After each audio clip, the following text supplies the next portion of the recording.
Gracias, un saludo afectuoso a ustedes y a quienes me escuchan. Bueno, el lunes, y vamos a comenzar por temas políticos, el lunes el señor presidente Lenín Voltaire señaló que va a la consulta, por lo menos dejó bosquejada, y que era el fin de los caudillismos.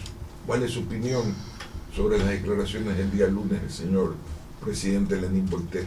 Durante toda la época de campaña presidencial, nosotros sostuvimos la necesidad de que se reforme la Constitución, básicamente para recuperar la democracia en cuanto a la independencia y las funciones del Estado y para una serie de cuestiones más que son importantes. Y sostuvimos que la forma era la consulta, no porque una asamblea constituyente no sea viable ni válida, más aún es la forma ortodoxa de hacerlo, pero una consulta es más rápida, más económica y sobre todo la experiencia nos demuestra que sus resultados reflejan de verdad la voluntad del pueblo, porque si se lo somete a una consulta al pueblo ecuatoriano con preguntas, y ahí está el quid del asunto, o sea, lo importante no solo es el mecanismo, es que se pregunta, pero supongamos que las preguntas son adecuadas. Entonces la gente vota por un texto, y ese texto va a la Constitución. En la Asamblea Constituyente van los diputados constituyentes, o los asambleístas constituyentes, y la experiencia nos ha enseñado que no siempre representan lo que el pueblo quiere, o al menos le dan matices que son distintos. Entonces, a mí como mecanismo me parece bien. Yo creo que dependerá de las preguntas que se hagan. Ahora, Lenín Moreno habla de descaudillizar el país. En su momento se habló en los años, a principios de este siglo, se habló de sacar de la política la famosa partidocracia. ¿Cuál es para usted el punto de inflexión por los que entramos cada 10 años, 12 años en un proceso de crisis, señor alcalde? Mire, yo creo primero en la voluntad popular. Segundo, no creo en las reelecciones indefinidas. En las reelecciones con alguna modalidad tipo Estados Unidos, tipo la que había en el Ecuador, de que sea pasando un periodo, me parecen prudentes, porque el ser candidato, porque es posible por la Constitución a ser reelecto, no quiere decir que la persona vaya a ser elegido.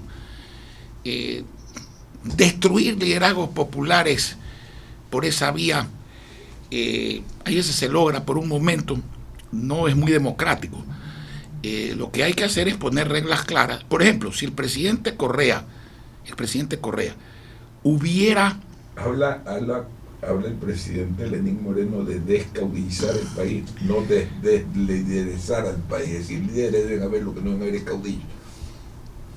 Sí, bueno, son formas de ver las cosas, digamos, pero si el expresidente Correa, cuando quiso plantear la reelección indefinida, hubiese seguido los pasos de la Constitución y hubiese sometido primero a consulta el tema, y si la consulta el pueblo hubiera dicho que sí, no hubiese habido problema, jurídicamente hablando. Yo no estoy a favor de las reelecciones indefinidas, quiero ser claro, pero jurídicamente hay que respetar la opinión de los que están a favor. El problema es que se saltó la consulta, pues. Entonces quiso imponer el criterio y respetando por omisión el criterio popular, y eso no está bien. La institucionalización del país, Ramón, para mí es fundamental. Las reglas del juego tienen que ser claras, y no es que la democracia es buena cuando uno le conviene y es mala cuando uno le conviene. Así no se hace país, así no se genera institucionalidad. Y mire usted en América Latina, los países institucionalizados, yo citaría a Chile y a Colombia, cómo tienen un desarrollo inclusive económico que es consecuencia del desarrollo libertario, del sentido liberal, no del partido liberal, sino de la actitud liberal ante la vida, respecto de otros que son un desastre precisamente porque carecen de instituciones. Entonces, yo creo que la consulta es un buen mecanismo, con franqueza, depende de que se pregunte al pueblo cosas importantes que realmente resulten en una transformación que le permita al Ecuador despegar, no solo en lo económico, fundamentalmente en lo económico sí, pero también en materia de libertad, también en materia de democracia. marca la distancia, señor alcalde, entre la reelección indefinida para presidente y la reelección indefinida para las autoridades de los gobiernos descentralizados? Para nada, yo no creo en las reelecciones indefinidas para nada. Sí, como concepto no me gusta, ya algún día tienen que terminar las cosas. Pero yo creo que si se arreglan las reelecciones y el pueblo vota por la postura de la reelección y luego por el candidato que puede elegirse, hay que respetarlo. ¿Qué ve de positivo los primeros 104, 105 días de gobierno del señor Lenín Moreno? Yo veo mucho de positivo. ¿Y qué ve de aspectos a corregirse o aspectos negativos de la gobernabilidad que tiene Lenín Moreno? A ver, yo veo muchos aspectos positivos, pero que se resumen en algo muy importante. La variable fundamental para que una economía se recupere, para que el pueblo encuentre un rumbo hacia el bienestar, es la tranquilidad. Cuando hay zozobra, la variable psicológica hace que las variables económicas funcionen al revés, inclusive. No solamente que no funcionen, a veces funcionan al revés. Y yo creo que hoy día hay una situación de paz y de tranquilidad, de respeto, que es fundamental. Falta lo económico. Yo no hallo fallas en lo hecho, pero creo que lo económico es tan importante como este aspecto democrático, como el aspecto de la libertad. Y fíjense ustedes que no se han tocado las leyes, lo que refuerza lo que yo le digo. Yo creo que hay que derogar la ley de comunicaciones, por ejemplo. Creo que hay que derogarla. Pero como no se la ha usado como instrumento de mordaza y persecución, la tranquilidad se ha restablecido. Yo creo que hay que recuperar la independencia y las funciones del Estado, especialmente los organismos de control, que no pueden ser empleados del presidente, pues el contralor, el procurador, eso no cabe. Pero como no se ha abusado de eso, o no se ha usado eso, hay tranquilidad. Pero sin embargo, los países no pueden depender de el talante de un mandatario, sino de las instituciones que están garantizadas en la Constitución. Ahora, falta lo económico. Y yo creo que lo económico es muy importante porque más allá de que el factor psicológico, el ánimo, es fundamental, evidentemente hay que trabajar en el esquema que permita que el país se desarrolle, se recupere y que se genere crecimiento y empleo. Y eso no se hace simplemente con tranquilidad. No se puede hacer con intranquilidad, pero no se hace simplemente con tranquilidad. Señor alcalde, yendo al tema de la ciudad, hace un análisis de los principales retos que tiene las ciudades, las grandes ciudades a nivel mundial, y una de ellas es la sobrepoblación, y que esa sobrepoblación genera una reducción de los espacios públicos de distracción. En esa materia, Guayaquil, ¿cuál es la proporción que tiene? Bueno, en Guayaquil han aumentado los espacios públicos de distracción gigantescamente. Le voy a poner varios ejemplos. Hablemos, por ejemplo, de áreas verdes. Nosotros encontramos áreas verdes de medio metro cuadrado por habitante. Hoy día las áreas verdes construidas por el municipio superan los 9 metros cuadrados por habitante, es decir, la meta del milenio. Se han aumentado 18 veces. Pero lo importante es que si consideramos humedales, bosques protegidos, manglares, que son naturales pero que implican una atención que antes no se daba, resiembra, poda, cura, raleo, etcétera, estamos llegando a los 25 metros cuadrados por habitante. Y eso no lo digo yo, eso lo dice el INEC, que es la institución calificada para hacer esas estadísticas. En materia de diversión, yo creo que hoy día los juegos de agua gratuitos para los niños están en todos los sectores populares. No hay un club de gente rica donde los niños tengan ese tipo de juegos. No hay, en el Ecuador, no hay. En Guayaquil tampoco, pero aquí en Bastión Popular hay, en Trinitaria hay, en el Guasmo hay, en la perimetral hacia el oeste hay en todas partes, en Pascuales hay. Los toboganes de agua también los estamos haciendo, las fuentes de agua también las estamos haciendo en todas partes. En los malecones, tanto en el del Salado como en el del río Guayas, todo el manejo de atracción de gente que supera los 20 millones de visitas al año gira alrededor precisamente de la diversión y la unión familiar, unas gratuitas y otras pagadas. Juegos para niños, ruedas moscovitas, distracciones familiares, etc. En materia de espacios de teatro, de arte, de cultura, Puedo citarle ejemplos. El ITAE, y cuando yo le hablo de haber, a mí me gusta usar la palabra ayudado porque los funcionarios no ayudan, cumplen con su deber. Hay veces por omisión no lo hacen. Empezamos con el ITAE, cuando el director del ITAE era el hermano del exministro Patiño Aroca, demostrando que aquí no hay absolutamente ningún sectarismo en la cultura. No, el hermano. No hay ningún sectarismo. Santiago Roldós Bucarán está edificando con intervención municipal un complejo para escuela de teatro y microteatro. El espacio nuevo de La Bota implica la intervención primero del público en general que puede hacer teatro. Tamariz, Jaime Tamariz, Pinargote está allí. En Las Peñas hay varios asuntos relacionados con eso. La escuela Albert Pulsen, que la maneja Carlos Icaza, está funcionando ya.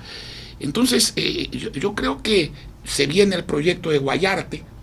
El proyecto de Guayarte, la primera etapa fue salir de los pasos elevados e ir con murales artísticos, llevando la cultura, el arte al pueblo, tanto de artistas nacionales como de artistas extranjeros, especialmente radicados en el Ecuador, y ir a las escalinatas.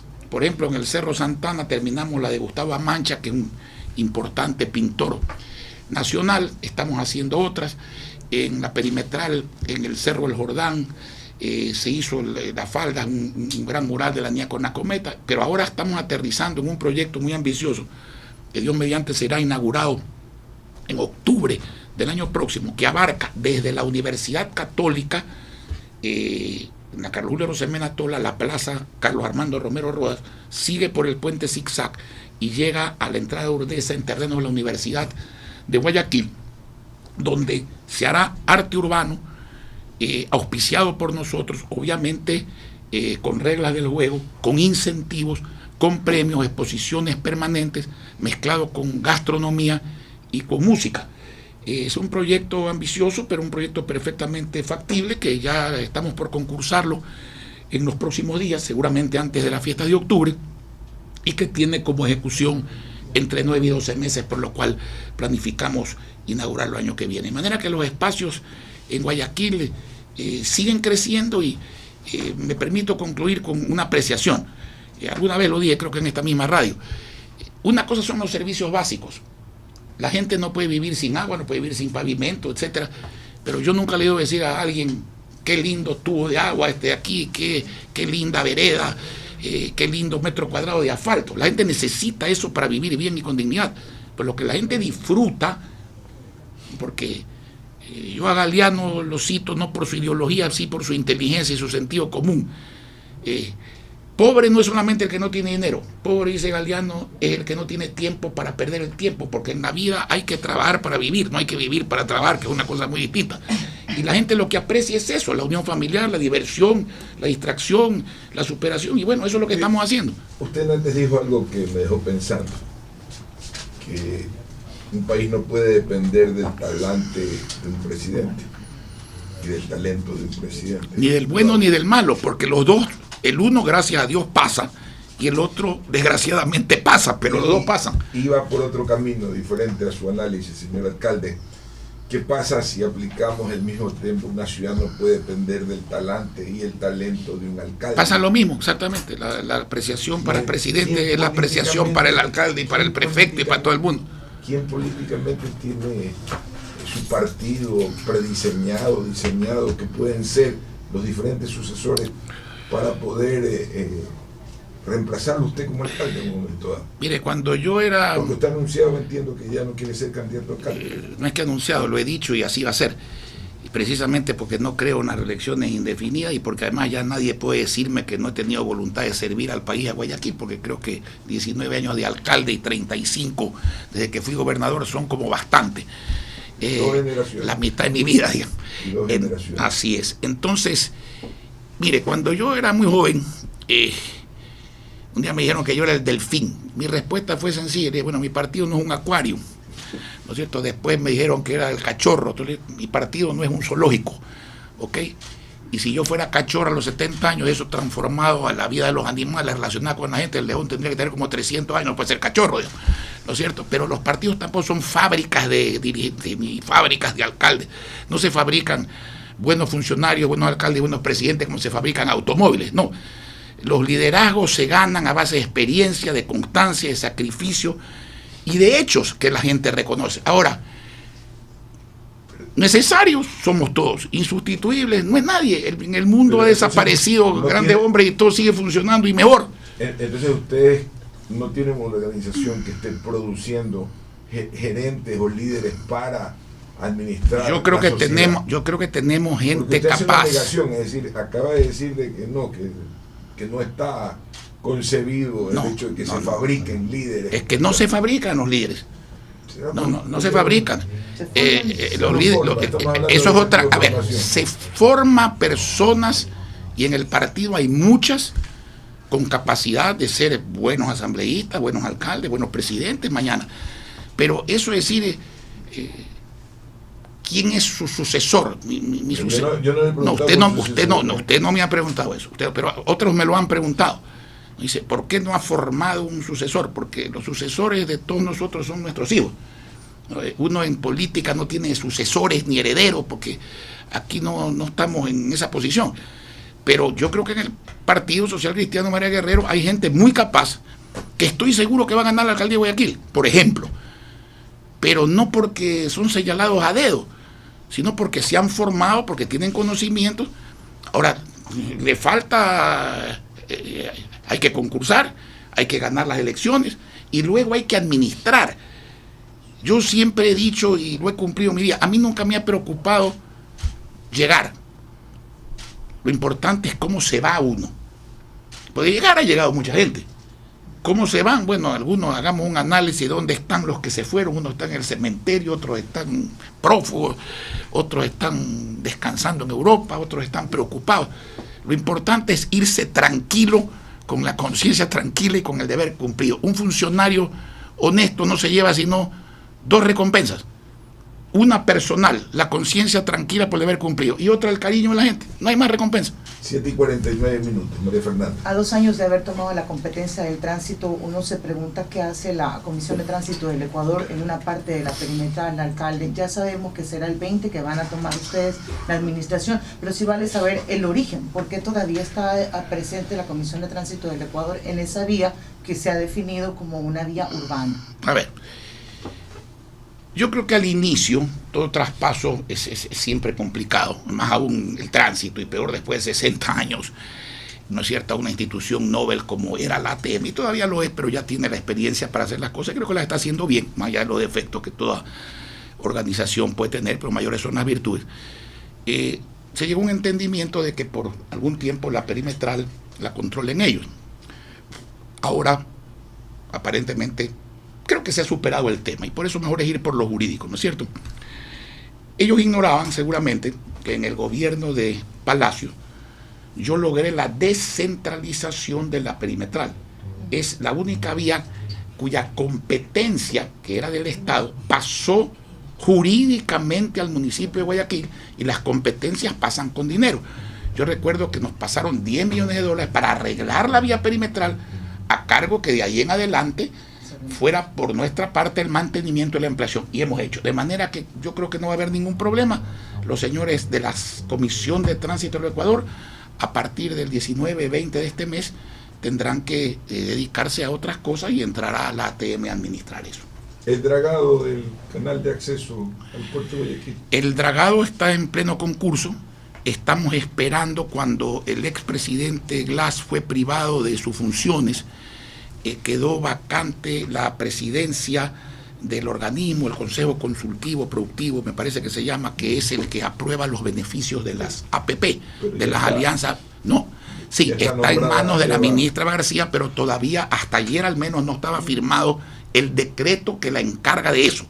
Tan pronto esté firmado el decreto, ya vamos a presentar lo que se llama una especie de presupuesto referencial. No es exacto porque las APP funcionan de otra manera, pero todo el plan que justifica el adquirir los beneficios y una vez que esté eso, el concurso seguirá. Y reitero que eso no le va a costar un centavo al pueblo ecuatoriano, ni en tributos, ni en dinero municipal, ni en dinero del Estado central, porque por economía de escala son los navieros los llamados a pagar la tasa.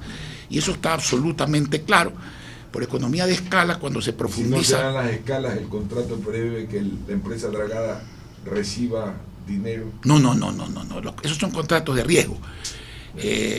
La concesión no es un préstamo. La concesión es un negocio. Y en los negocios la empresa privada, y lo sabemos bien, tiene que invertir y arriesgar. Aquí el señor concesionario del aeropuerto, si mañana faltan los pasajeros, mi amigo, pierde. Así como en buenas épocas gana, en otras épocas pierde. Aquí el municipio de Guayaquil no le da garantías de nada a nadie. Y ese es parte del éxito. Porque los garantes, lo mejor que le puede pasar a un garante es que no le pase nada. Sí. Si es que el deudor paga. Y si el deudor no paga, al garante le pasa de todo. Por entonces, eso lo mejor es no ser garante. Lo mejor es no ser garante. Sí. Y nosotros no garantizamos nada, definitivamente. Aún no se conoce la ley y conociéndolo, alcalde en su respuesta dirá que se pronunciará después de conocer la ley. Que depende de qué me va a preguntar. Pero me le anticipo un poco, alcalde.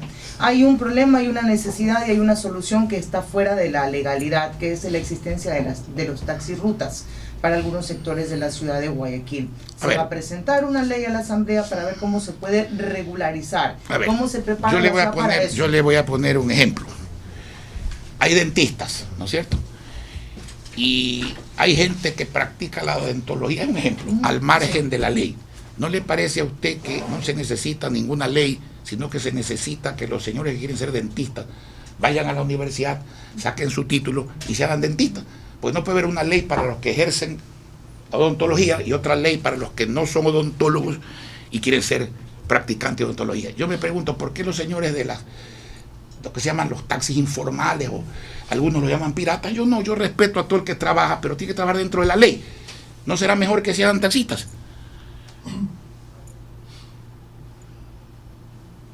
Porque si usted quiere ser radiodifusor, usted tiene que cumplir con la ley. Si usted quiere ser abogado, usted tiene que tener el título de abogado y tiene que estudiar. Entonces no puede haber una ley para los abogados que son abogados y otra ley que legalice los abogados que no son abogados. Entonces yo creo que si los taxistas cerraran el círculo y no permitiesen que otras personas fuesen taxistas, eso estaría muy mal. Es una especie de practicar un monopolio. Pero si las puertas están abiertas, ¿por qué los señores no se hacen taxistas? Eso es lo que hay que hacer. Pero en alguna forma han nacido la tecnología en los años 90, 80, la radio. No estamos hablando de plataformas, cuidado. Ella me ha preguntado sobre lo que se llama el taxi informal, ¿no es cierto? Los taxirrutas, alcalde, los que van a Durán, los que van a San Borondón, que se agrupan en un espacio no permitido. A ver, vamos despacio. El taxi ruta merece una ley. El taxi ruta. No sé, por ejemplo, es otra cosa. Por ejemplo, los carros que están en muy buenas condiciones, etcétera, que llevan pasajeros, por ejemplo, de hoteles de Guayaquil a hoteles de Machala, por ponerlo así. Sí. Eso merece una ruta. Y merece una ley y merece una reglamentación. Ahora, el señor que coge su carro particular y se dedica a ser de taxista, yo personalmente creo que tiene todo el derecho del mundo a ser taxista, pero que reúna los requisitos para ser taxista y se haga taxista. A ese me refería, al taxista informal. La taxi ruta es otra cosa y la plataforma es otra cosa. Son cosas distintas. Son exactamente las 8 de la mañana con 7 de la mañana con 56 minutos. Nos quedan 4. La hora de Nueva York, pero me equivoqué. Nueva York, una hora más. Una hora más hasta que venga el invierno. Nos hacen una pregunta, alcalde. ¿En qué quedó la denuncia contra el del CERCOP como institución con 62% de riesgo en contratación? Mire, el señor del CERCOP fue separado de su cargo. Estoy pidiendo que revoquen esa resolución. Y la contesté por respeto a la opinión pública y por respeto a los miembros de la comisión y para que a nivel internacional las cosas queden claras. Es risible pues que haya riesgo de contratación con el municipio de Guayaquil. El gobierno de Francia acaba de darnos un préstamo a 20 años plazo, 5 de gracia, a menos del 5% de intereses. Vinieron aquí y dijeron que era la primera ciudad donde lo hacían sin garantía del Estado, porque era impecable, la palabra no es mía, es de ellos, está publicada. La administración financiera, etcétera, del municipio de Guayaquil. La CAF, Corporación de Unidad de Fomento, opina lo mismo. El Banco Mundial nos puso como ejemplo de transparencia y de manejo eficiente. Las Naciones Unidas nos han premiado. Entonces, ¿qué es lo que pasó con el señor del CERCOP? Yo lo he denunciado varias veces, lo denuncié varias veces. Hay municipios que no se atreven a hacerlo, hay funcionarios que no se atreven a hacerlo. ¿Qué quería este señor? ¿Cuál debe ser la orientación de una contratación pública? Darle el contrato competido, por cierto, a la oferta más barata y más experimentada. Eso es lo ideal. Mayor calidad y experiencia, menor precio. El señor objetaba que nosotros le demos peso importante a la cláusula que daba las ofertas al menor precio. Y luego se le ocurrió que la experiencia de 80% la bajaba al 20%, que debía ser acreditada sin límite de contratos. O sea que si usted quiere encargar un puente a una empresa, que es una broma, en vez de decirle, señor, usted tiene que acreditarme que por lo menos he hecho un puente del 80% del que va a hacer, les bastaba con 20, pero como con el número de contratos no era limitado, el señor podía acreditar 10 contratos de 2% y hacer un puente de 100%. Entonces, eso para mí no es pues criterio filosófico, ni criterio político, ni socialismo, ni capitalismo. Es una sinvergüencería. Y por eso lo denunciamos. No quería que nosotros pidamos certificado original de matrícula de los equipos. ¿Y por qué no quería eso? Porque la figura del arriendo es muy conocida en la actividad pública. Un señor tiene 3 tractores, se los ofrecen arriendo a 20 contratistas. De esos 20 contratistas, digamos que 5 ganan, no necesariamente con la misma institución. El uno puede ganar en el Consejo Provincial, en otro el municipio, el otro con el gobierno. Y resulta que esos 3 tractores que deberían estar en un contrato, están en 5, pues. ¿Eso qué? También es socialismo. Eso es sinvergüencería, pues. Entonces se le ocurrió que la mejor forma de fastidiarnos era eso. Pero hay veces los que van por lana hablando de ovejas salen trasquilados.